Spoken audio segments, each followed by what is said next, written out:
Hello friends, welcome to my channel. It's Sean from Sean K Beauty, and this is Sean K's Beauty Bar, where we grab from the bar and discuss all things beauty.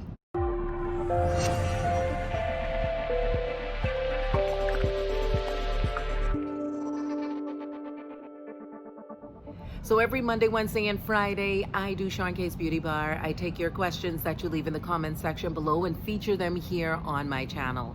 My background is microbiology and biochemistry. I bring science to beauty. I also do luxury makeup tutorials and luxury unboxing. So makeup and skincare on the luxury end. If you're interested in that, then definitely I encourage you to be a part of this community because I love to love you here.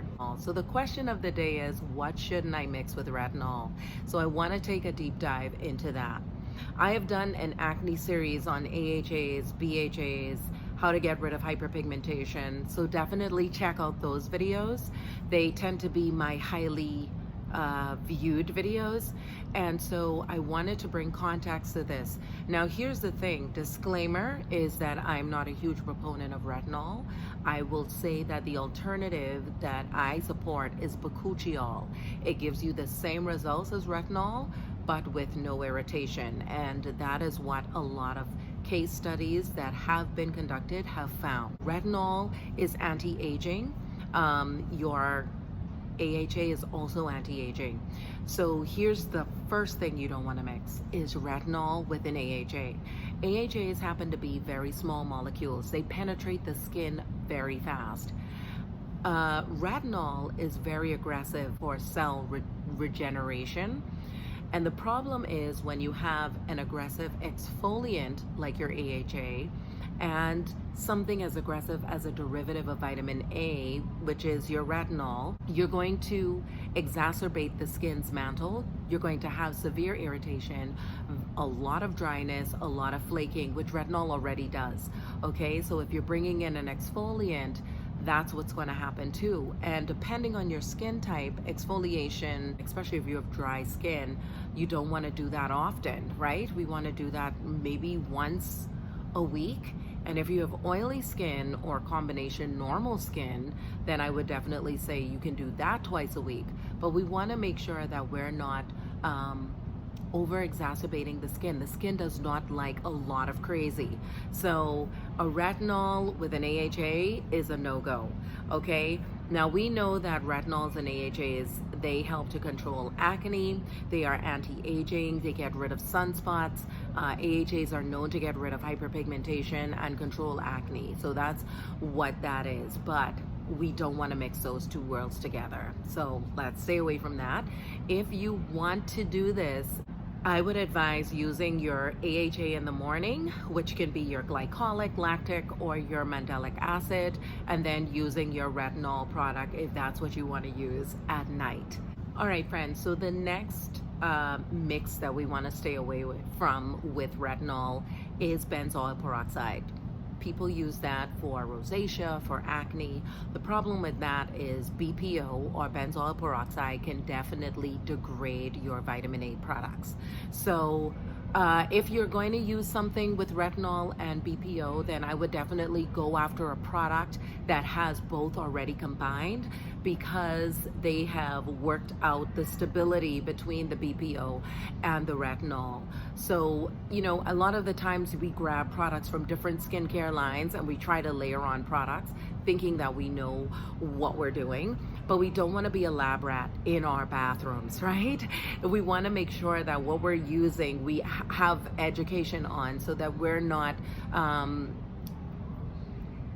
counteracting ingredients or exacerbating the skin's mantle because we're using too aggressive of ingredients. So definitely, I know adapalene is one that people would recommend, that is over the counter, like your Differins, and that has benzoyl peroxide and adapalene in it, but that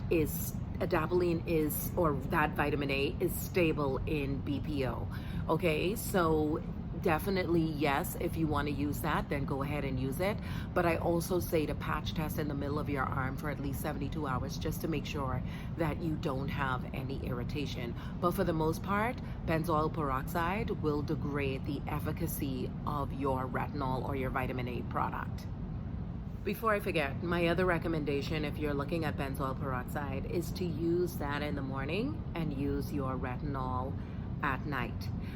If you're using the BPO cleanser and then going in with a retinol, then I also say that's a no as well.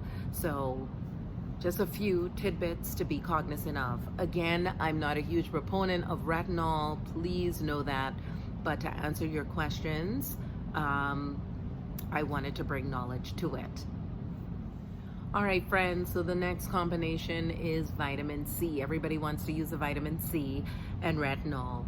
The thing about vitamin C is L-ascorbic acid tends to be the most notable vitamin C that we see in a lot of skincare products. That is very unstable.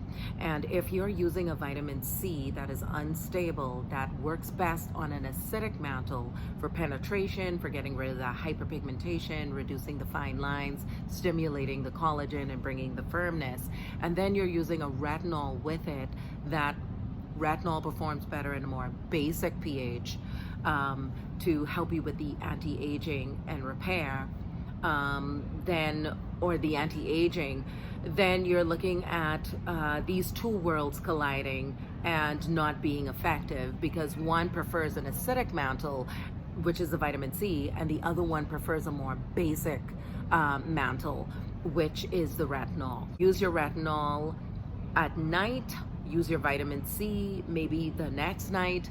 I'm not a huge proponent of using vitamin C in the morning, but for those of you who love using vitamin C in the morning, then my advice with this then would be use your vitamin C in the morning. Make sure you use your sunscreen, because that actually, once L-ascorbic gets into the atmosphere, used in the sun, and it's not the most stable L-ascorbic or vitamin C, then you're going to have the darkening of hyperpigmentation. That's why I like to say use vitamin C at night as well, because it's a brightening agent. But for those, there's some people that love using vitamin C in the morning, so use that in the morning. And in the purposes of this, what I'm giving you, use the retinol at night. All right, friends, the next one is salicylic acid, a BHA. You can see this molecule here, a little bit bigger than your glycolic acid or your AHAs. Now, this exfoliates the skin, controls the acne, but it can lead to dryness, and so does retinol. When you're going through retinization, you would always hear influencers saying, my skin is dry, it's flaking, and the main side effects of retinol, which nobody really talks about, right, is the deepening of your wrinkles. There are some people that experience the great things from retinol, but if you keep using this over time, there's no telling what the skin is going to do. And that's what I've mentioned in a previous video, and I'm not going to go too much in depth, but definitely check out that video. So if you're using something that's like salicylic acid that's bringing in dryness, and then you're using a retinol that's also bringing in dryness, you're going to over-exacerbate the skin. The hyperpigmentation is going to get worse. You're going to have major flaking, and you can have some burning there. So I just want to give context to that. Do not mix these two. If you're going to use this, then use your salicylic acid in the morning and use your retinol products at night. All right, friends, so I'm hugely against this, but people do it anyway, and that is still washing your face with soap. The acidic mantle, this is the pH scale. The face wants to be in the acidic realm. Whether you're a man, a pH of 5.8, a woman, 5.5. When you use a soap, tend to be more alkaline, taking you way up the pH scale. So if you're using something like a soap to wash your face, and then you're going in with the vitamin C that I just mentioned prefers an acidic mantle, then you're compromising the efficacy of your vitamin C being able to penetrate the skin and help stimulate that collagen, get rid of those fine lines, and brighten up your hyperpigmentation. So do I have advice for you? Yes, stop using soap, but if you're going to use your soap, then use your vitamin C at night and use your soap products during the day. But I am so against you using a soap on your face. That is way too alkaline. All right, friends, so let's get into copper peptides and vitamin C, both stimulating collagen. Okay, so here's the problem with using your vitamin C first, which requires an acidic mantle to work, and then putting on a peptide. It is going to degrade the efficacy of the copper peptide. The copper peptide first, and then the vitamin C the peptide's going to degrade the efficacy of the vitamin C.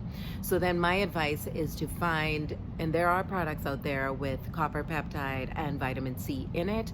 I would go and purchase the product that has both in it, because manufacturers, if they're good manufacturers, they have researchers that have created the most stabilized version of that vitamin C to work synergistically with that copper peptide concentration that they have in that product.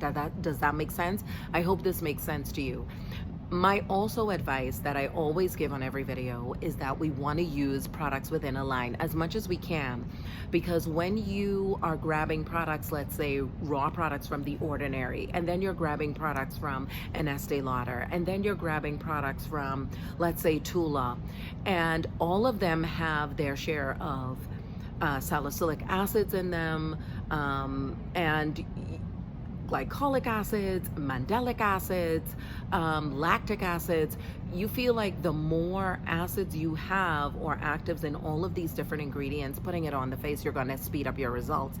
It doesn't speed up results. Okay, it hasn't been proven to do that. There's no medical findings that it does that. In fact, what you do is you increase the irritation of the skin. So let's find ourselves either trying to use products within a line or really getting educated on what actives should go with one another. Paula's Choice does a really great job of breaking down what actives should be used together. Also, The Ordinary does it.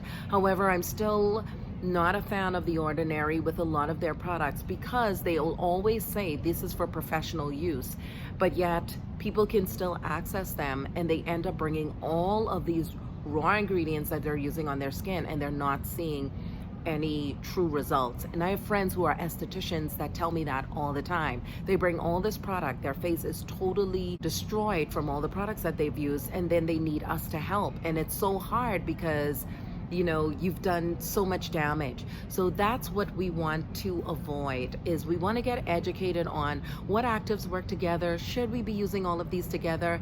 And understand that less is more. Bring in, actives into your skincare routine, your basic skincare routine, cleanser, moisturizer, sunscreen, slowly, as opposed to bringing in a ton of actives all at one time. My next advice, friends, is that layering on the same actives, like using a tretinoin and then using a retinol serum, does not mean increased results. It means increased irritation.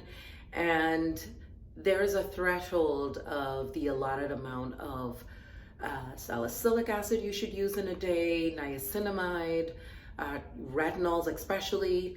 So don't think because you use, a lot of the same ingredient that you're going to get faster results. And especially when it's as aggressive as that of retinol. I had looked at my cousin's skincare routine, and she had so many products with salicylic acid in it that she had definitely gone over the threshold of the allotted percentage of salicylic acid for daily use. And she started seeing her skin really having severe irritation, and she had broken out everywhere over her skin. And she was very, very concerned, because as they were going away, she was seeing that it was leaving dark spots behind, but then it would come back again. And it is because we've exceeded the threshold of what is allotted in the active ingredient, that percentage per day. So definitely layering on the same active ingredients does not necessitate speedier results that are going to work in your favor. So hopefully you all found this video helpful, and I'll see you in my next one.